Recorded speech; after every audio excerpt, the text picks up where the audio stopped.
Military and First Responders Day, maybe our most cherished special group day that we have out here in training camp.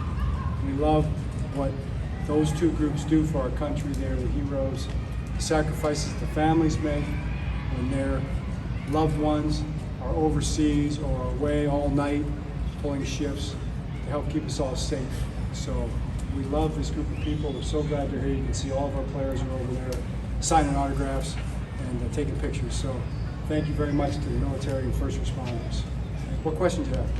John, didn't see Tyler Linderbaum out there. Anything to know? Minor soft tissue kind of thing. We'll keep him out today. We'll keep him out tomorrow, and he should be back sometime next week. And we'll be, very patient with Tyler.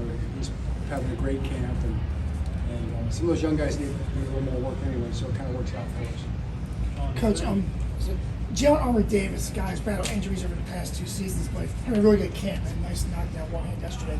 If he stays healthy, what can he contribute to the secondary? Right. I mean, he can. He's been here. He knows what he's doing. He's very talented. He's playing. He's always played very good football, and he's had nicks and things like that, kind of unfortunate situations. But we expect him to have a really good year. I mean, I think he's playing like a starter, and he'll be on special teams, and he'll be playing our secondary and packages, and expect him to have a great year. Don, is there any concern with Deontay Hardy's absence as it involves with his role being primarily in special teams like kickoff? Is there any concern regarding that? Well, I mean, I can't say there's no concern. I mean, we want to have all our guys out here, and he's got a nagging, soft tissue lower leg deal. He's had those in the past. It's something he does deal with. I think he'll be fine and get plenty of reps. He's had so many return reps generally, but you would want him out here in this new deal, getting a feel for the time he had this year.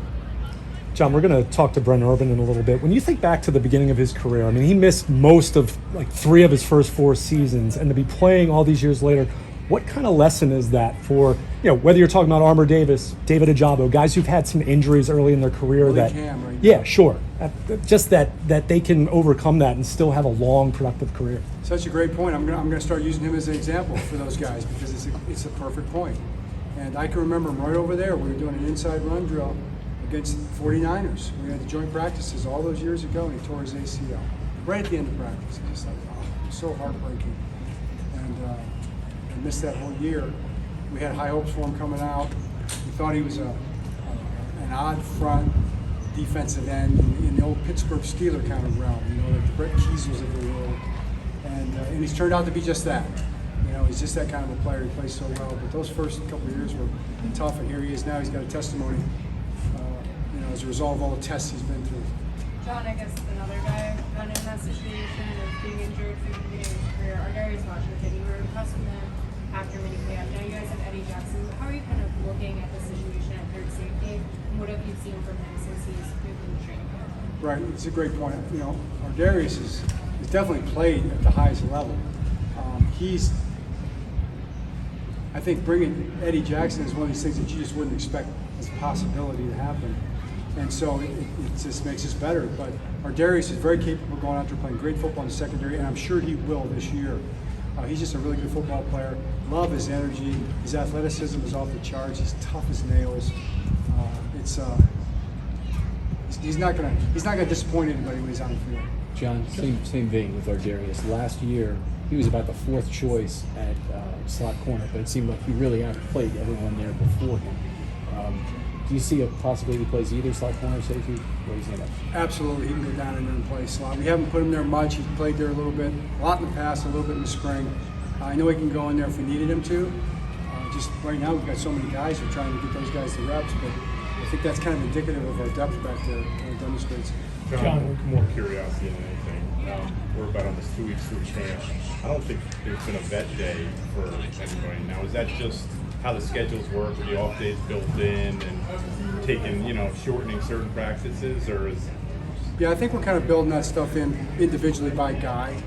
We haven't felt the need to give guys all days off. And we haven't really done too much of that, except for the really, Ray Lewis type, older type guys when they get to that stage.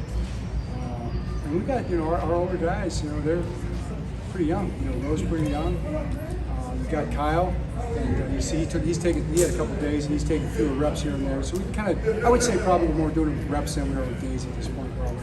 John, 2 weeks into it now, what's two things? What are you sort of most pleased with specifically, with whether it's tight ends, offense, whatever? And then secondly, what's the challenge of when you do get to the back end of all these practices? Obviously next week's a game week, so probably a little more normal build up for you guys, but what's the challenge, I guess? Yeah, well, we'll still be in camp mode all the way through in terms of our preparation. It's situational football, install. We'll be working, trying to get reps and all things that we're going to have to do throughout the course of the season. We won't be getting ready for the game per se. Sure. And so it really doesn't. The mindset really doesn't change. It's camp mode, through all of these games.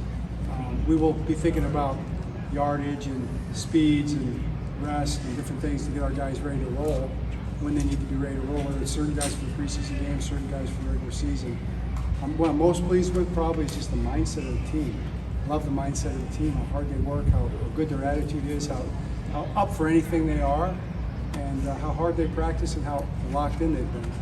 With Travis Jones, what do you make of his camp so far, and what do you envision the next steps being for him? Yeah, well, I think I've said before, I expect his next step to be a breakout season. He's a dominant guy in there right now. And whenever somebody blocks him, I just think it's a superhuman feat almost when somebody blocks him in there. He's like a superhuman player, so we'll see if it pans out in the games. I know it's a high tag to put on him, but let's go for it. Another defensive lineman that seems to be really standing out is Broderick Washington. Where have you seen him improve his game from last year taking into this year? Yeah, Broderick's always been a very steady player. I think he's really he's up. His strength level is ridiculous. I mean, he's so strong, and I think he's doing a really good job with his twitchiness. His ability to kind of tear off of blocks and move laterally really quickly. Done a really nice job of that. He's playing at a high level.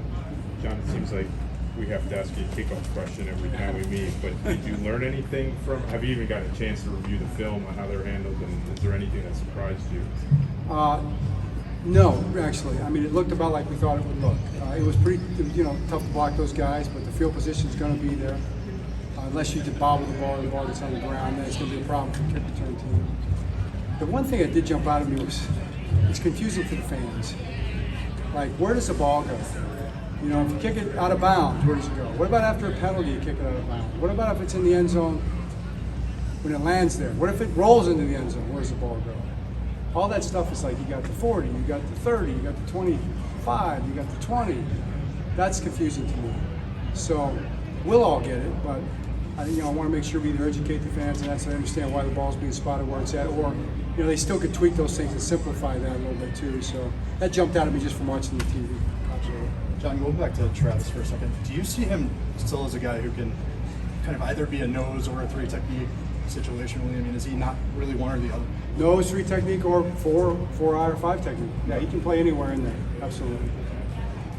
All set? All right. Great, thanks. Thanks, John. Thank you.